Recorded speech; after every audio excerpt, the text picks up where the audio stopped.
Over in Oregon, the eastern part of the state is breaking away. Specifically, 11 counties in eastern Oregon have just voted to secede from the state, to leave Oregon and to instead join the state of Idaho. Unite us. Unite the clans.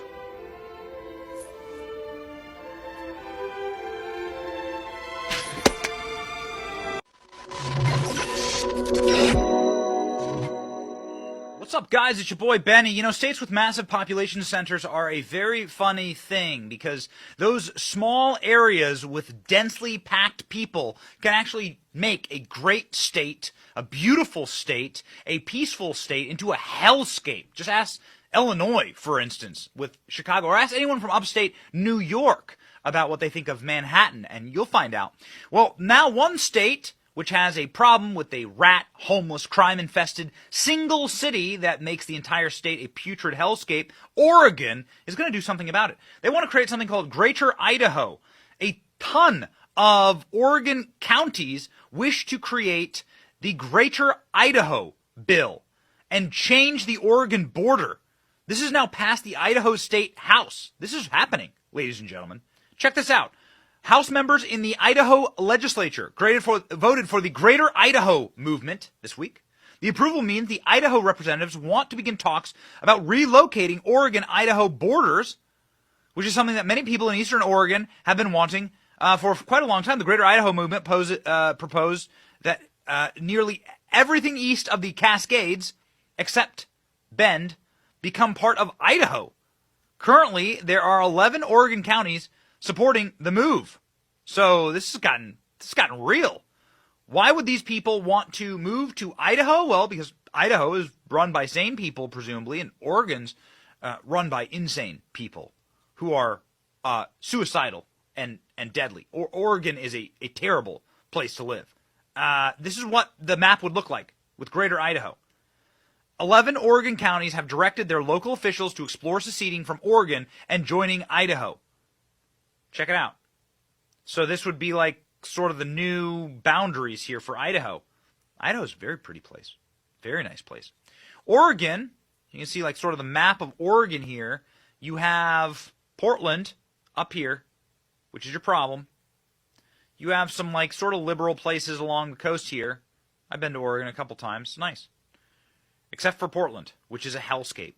And then all of this is like national forests, happy little small towns, beautiful little places where people live in peace and happiness with their Second Amendment, kind of like Idaho. So this is gaining steam. Local news is exploring what could actually happen constitutionally if this were to be passed.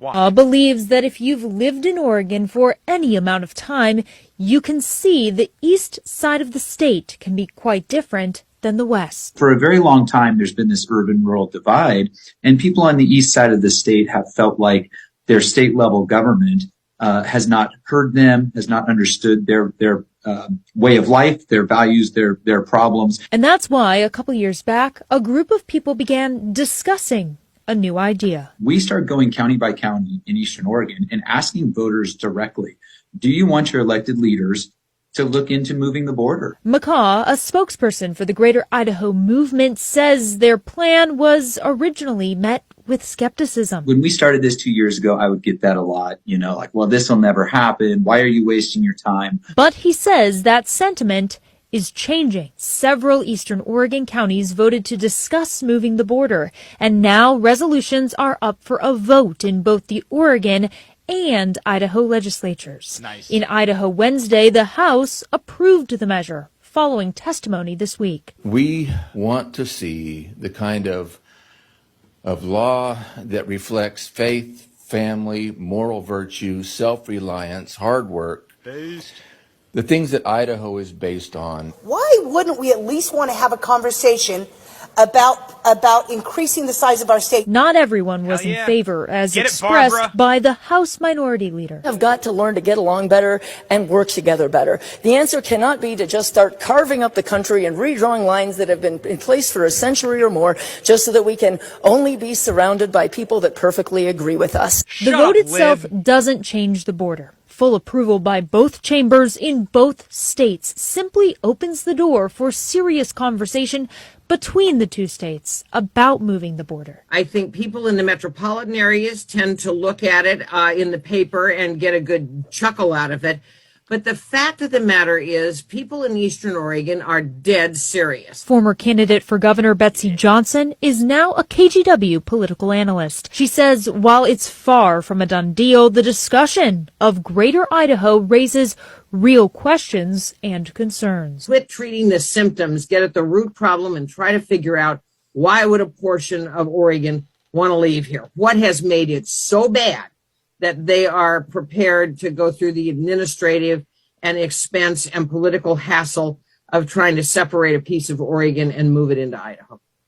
Now, in addition to the many technical things that would need sorting out should something progress further down the line, Johnson tells me losing a chunk of the state to neighboring Idaho could have a chilling effect on economic development in Oregon and, in her words, be a national embarrassment with so many dissatisfied here.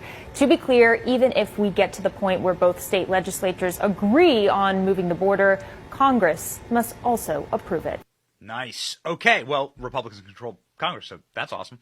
Why would people in Portland want to leave? Well, I went there. It's a complete shithole. Portland is such a absolute wretched rat hole. Check out some of these recent headlines about what Portland is doing to this fine state of patriots in Oregon. Portland records 93rd homicide, 2022. New all-time records for homicides. Okay, that's not good. Portland crime stats show dramatic rise in violent crime. Portland is falling through the cracks, literally falling to pieces. According to the Portland Crime Statistics Report, we're on track to see a dramatic rise in crime. Crime statistics may go up. According to the Portland Police Report, in May, there have been at least 37 homicides this year. Continuing, substance fuel record homeless deaths in Oregon. Never something that you want to see. Neighbors say homeless moving into vacant homes in Portland. This is a huge problem, obviously. There were homeless everywhere in Portland. Just open and filthy drug usage. Portland faces lawsuit from disabled residents over taxpayer-funded homeless tent crisis. Check this out. This is wild. During the discovery phase of the lawsuit, DiLorenzo, who is a disabled John DiLorenzo, represents the plaintiffs of the American with Disabilities Act lawsuit in Portland.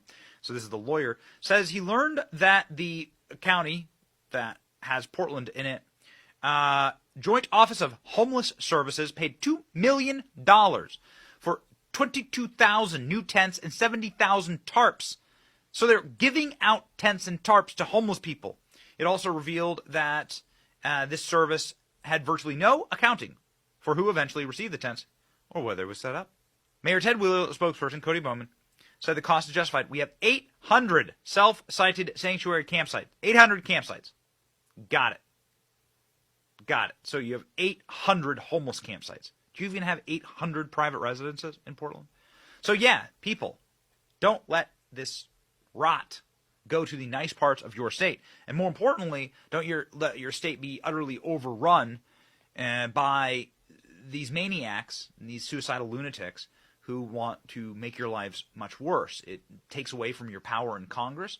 It takes away from your power in a direct democracy.